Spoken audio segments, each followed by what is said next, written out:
As a small business owner, your to-do list is long.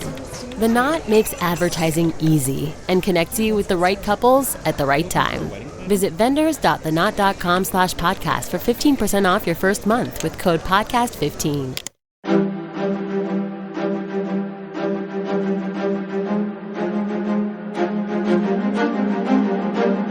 Hello, and thank you for listening to The History of World War II podcast, episode 367, The Second Battle of Sirte.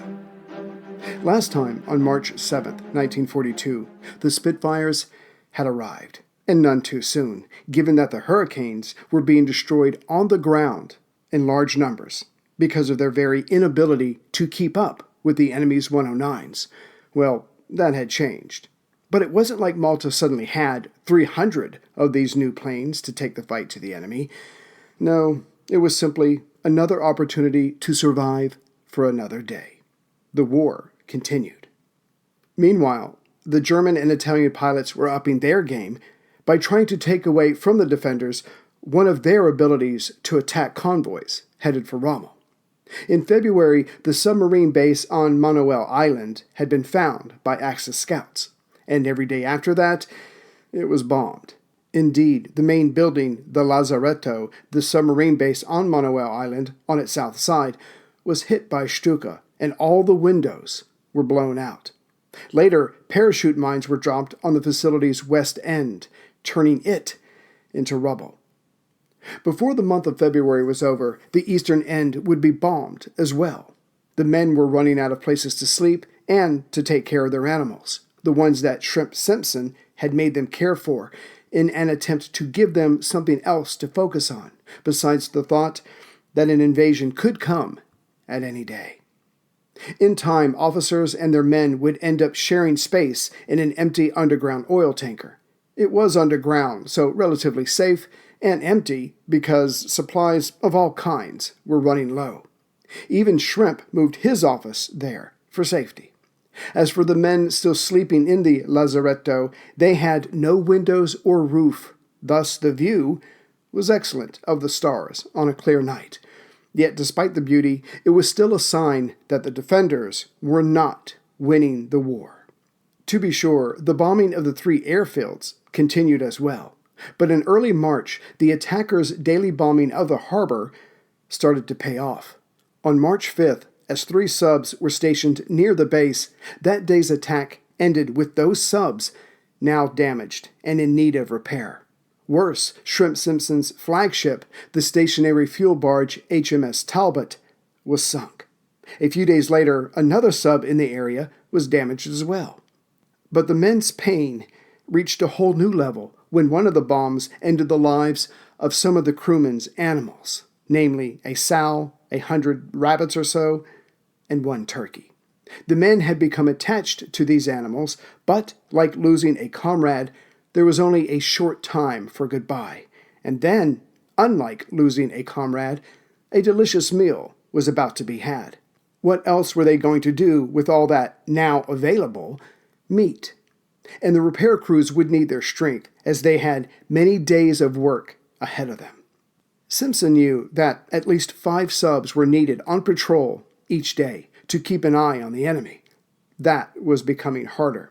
Also, the subs in station during the day had to submerge to the bottom to remain safe from the threat above. The war had turned to the enemy's favor once again. Those in support roles, like Suzanne Parlby, married to the infantryman John, had barely missed being bombed to death. So it was decided it was time for her to leave the island. Besides, she was now with child, and this was no place for a newborn, if Suzanne survived until her departure. And now we return to Adrian Warby Warburton. Being better at his job than practically everyone else, he was ordered back to Egypt to rejoin 2 PRU, the reconnaissance unit. But during his time on Malta, Warby had flown 43 missions. This was an incredible amount, even for Warby.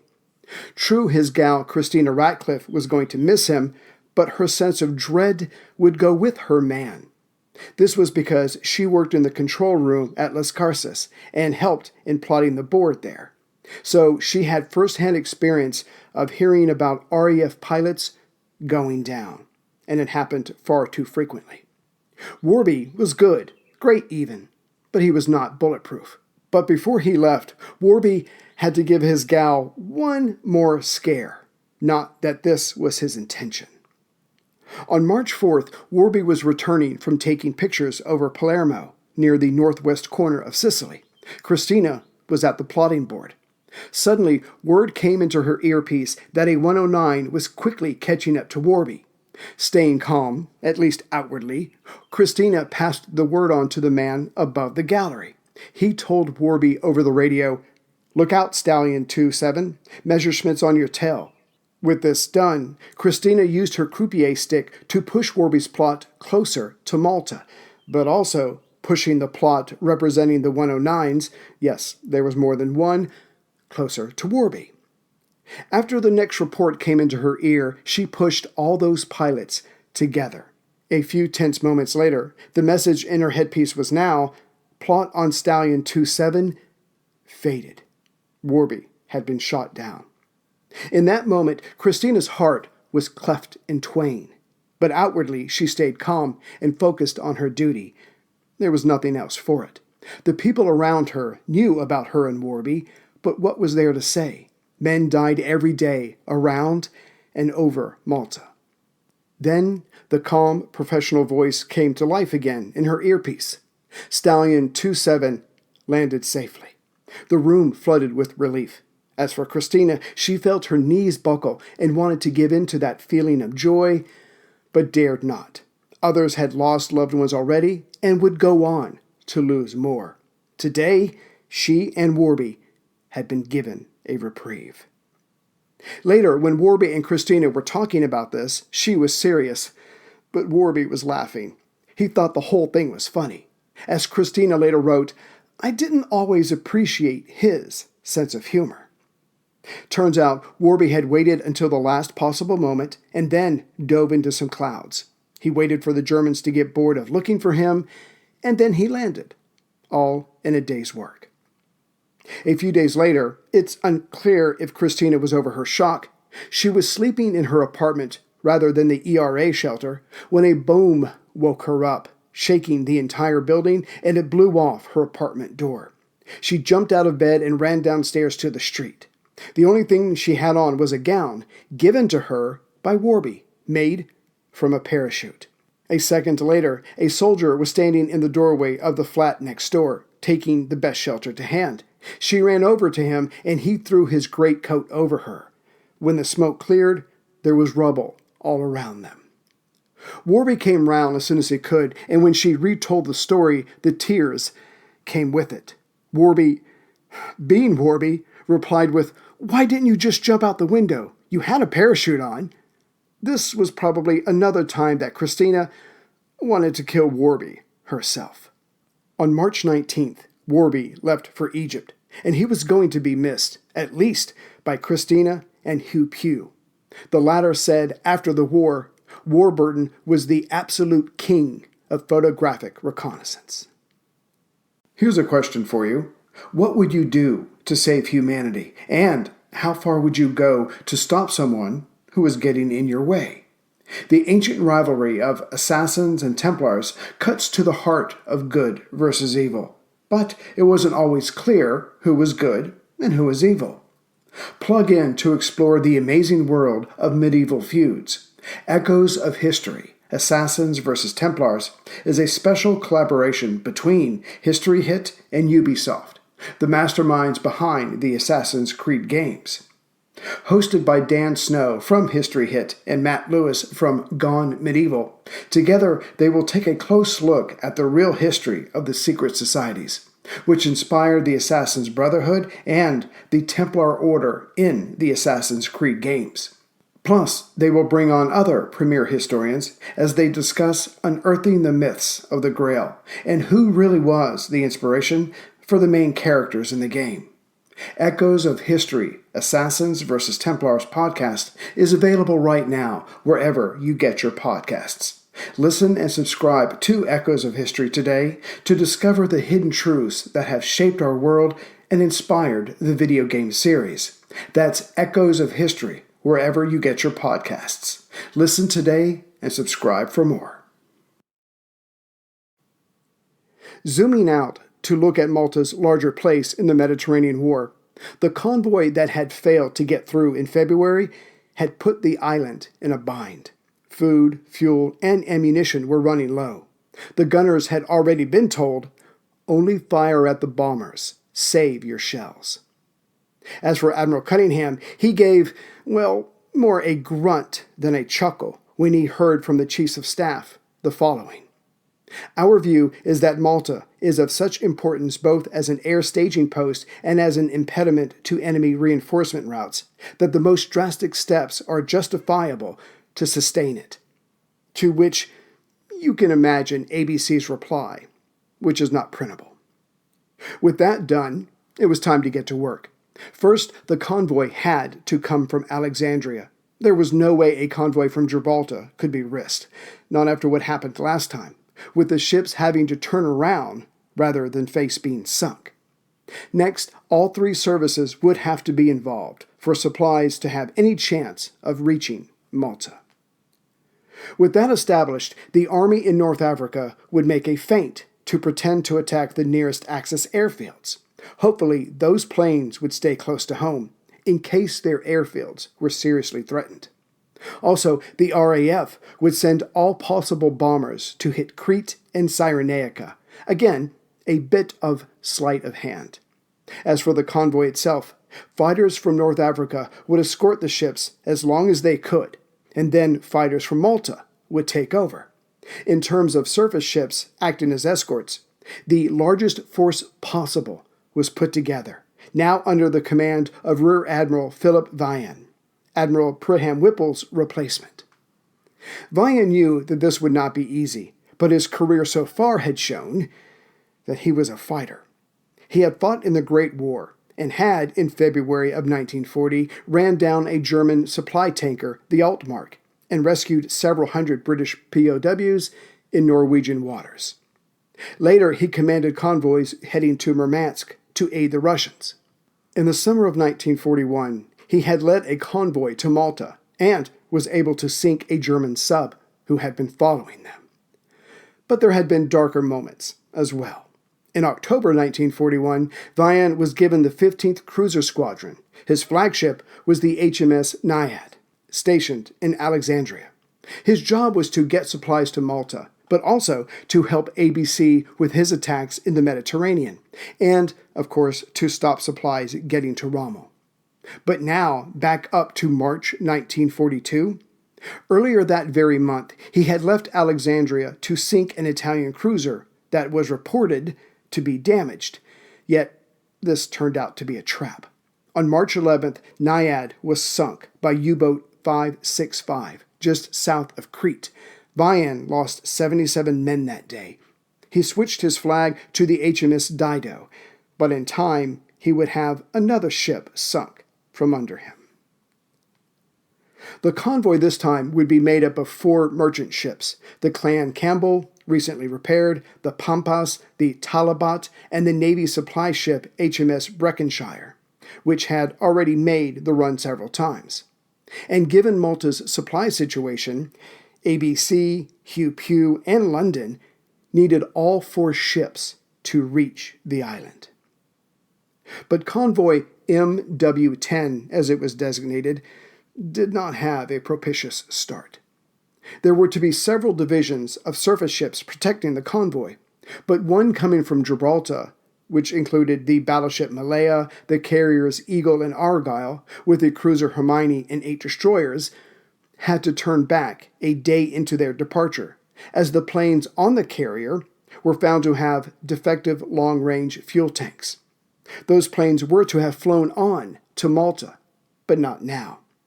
Time would show it might have been better to take the carriers into battle, even with the planes' limited range. As for getting them to Malta, that could wait another day. Overall, there would be 6 divisions of ships, and if or when the Italian surface fleet showed up, 5 of the divisions would engage the enemy, while the 6th laid smoke just behind the convoy as it raced out of range. On March 20th, the convoy left Alexandria. The Italians quickly learned of this and so sent out an impressive fleet, actually outgunning the defenders. The next day, March 21st, at 2:30 p.m., the British spotted 2 heavy enemy cruisers and several destroyers. Vian put his plan into action. The cargo ships and escorts turned off their course, now heading south, with the remaining divisions laying smoke and firing at the Italian ships. After exchanging shells, the 2 Italian heavy cruisers backed off, hopefully to be followed by the British vessels. Why? Because the 2 cruisers were trying to lead their adversaries into a trap, that being the rest of the Italian fleet as it was closing in. Fortunately for the British, they stayed put. After all, their job was to make sure the convoy got through, not to chase down and destroy an enemy fleet. Regardless, at 4:37 p.m., the 2 heavy cruisers returned, this time with the battleship Littorio, a light cruiser, and several destroyers in tow. The fighting resumed, but the British only poked their respective head out of their smokescreen to fire and then returned to safety. This went on for 2.5 hours. It would not be known for a while, but the British received more damage than they inflicted. As the ships were taking damage and it was not clear what hits had been scored on the enemy, Vian at 6:34 p.m. sent in his destroyers to launch torpedo attacks at 5,000 yards away, or 4,600 meters. Anything closer than this was met with intense fire by the Italians. Sadly for the Allies, none of their fish made contact. But the Italians had better luck. As the destroyer HMS Kingston was turning, she was hit in her boiler room and brought to a stop. Then another destroyer, HMS Lively, was hit, but there were no casualties. At 6:55 p.m., the Littorio was hit, but the damage was slight. However, her float plane caught on fire, so to the British, it looked like a palpable hit from a torpedo. At 7 p.m., the Italians turned for home, as they had no radar and knew that darkness would only favor the enemy. As the convoy sailed on, most on board assumed the worst was over, that this was another Allied victory. But the trip wasn't over yet, nor were the Axis forces giving up yet. Between the darkness and running low on fuel, most of the escorts had to return to Alexandria. The convoy itself, along with the damaged destroyers and the cruisers Carlisle and Penelope and the destroyer Legion, made their way to Malta. But as the sun came up the next day, the air arm of the Axis was ready. Almost from the moment of first light, the convoy was attacked from above and attacked again. And when just 20 miles from Malta, the Clan Campbell was hit by several bombs and 1 torpedo, which killed 10 crewmen. Beyond repair, the Clan Campbell was abandoned and then sunk. As for the oiler Breckenshire, she was mostly carrying high explosive and kerosene, thus needed to get through. To counter the air threat, a smokescreen was laid down, but then came the battleship Littorio with her escorts. The oiler was told to gun it, now doing 17 knots and flanked by the destroyers HMS Southwold and HMS Beaufort, along with the AA cruiser Carlisle.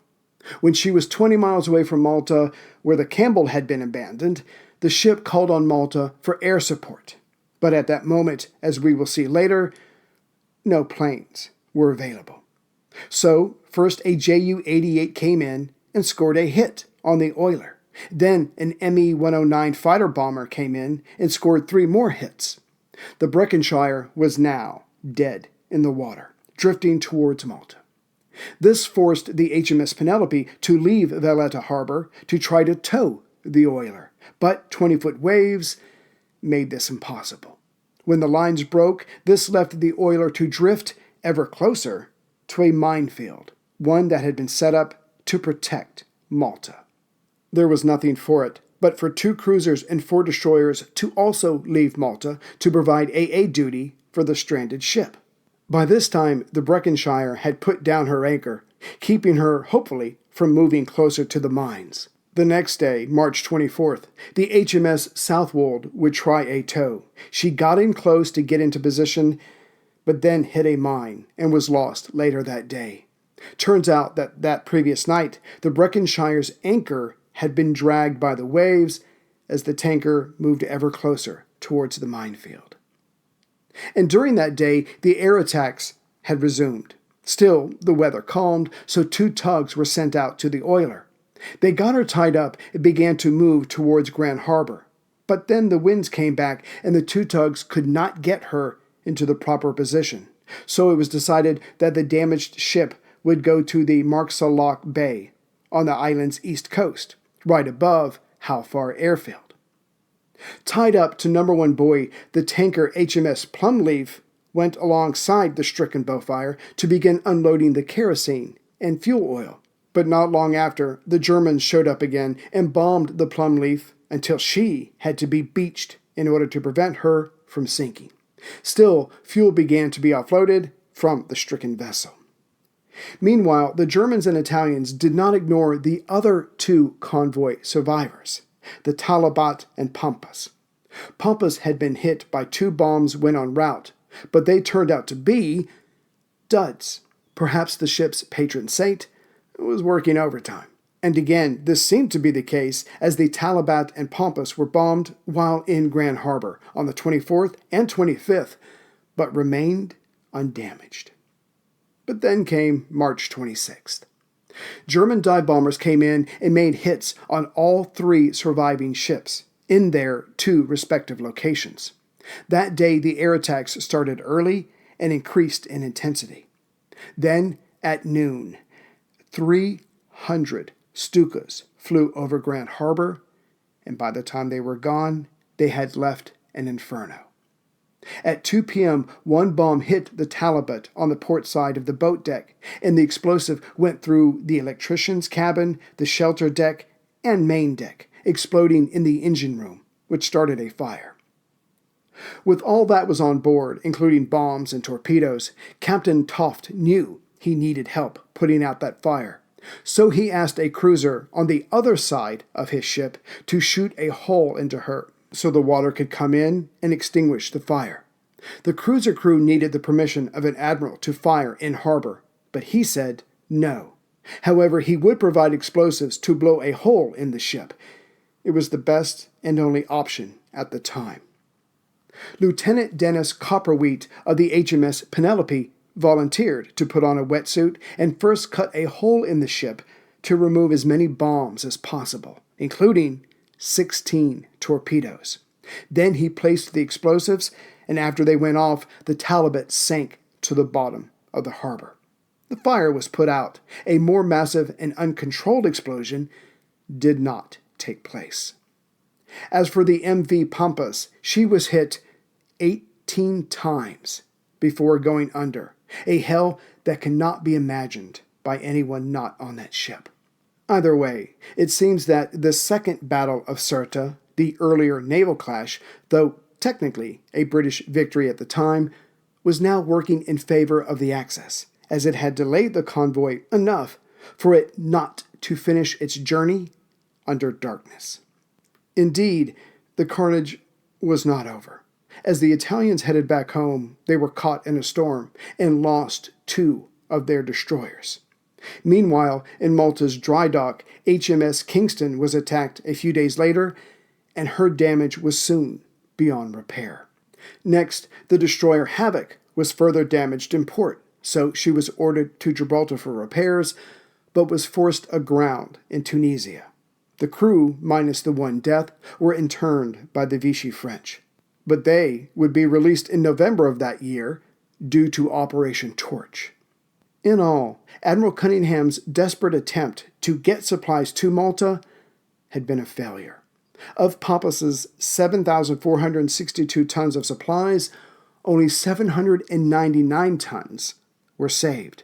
Of the Talabat's 8,956 tons of supplies, only 972 tons were salvaged.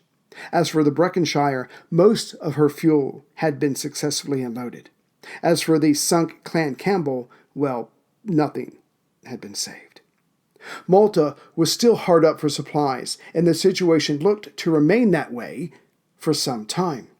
Except it could not. Unless something changed, the island was ripe for invasion or surrender. Anything to save the lives of those on its shores. Next time, we'll see why there were not more British planes in the air, nor people unloading the desperately needed supplies. The reasons seem to point that Malta was all but finished as an Allied outpost. Greetings, everyone, from Central Virginia. So I just wanted to take a moment and say hi to the latest members. Let's see here. Chris Grobe from National City, California, James Hawkins from Princeton, West Virginia, and Jan Simpson from Berwick, Victoria in Australia. Thank you very much. It really does go a long way here, so it's appreciated. As far as donations, there is Jeremy Thompson, Tim Cavanaugh, George Riker, if I'm saying that right, David Raphael, Chris Jones, and my favorite, the Glue Fast Company, Inc. Look them up. Support them if you can. Maybe they do something with glue. I don't know. I haven't checked. Anyway, so I just wanted to say thank you to all those people.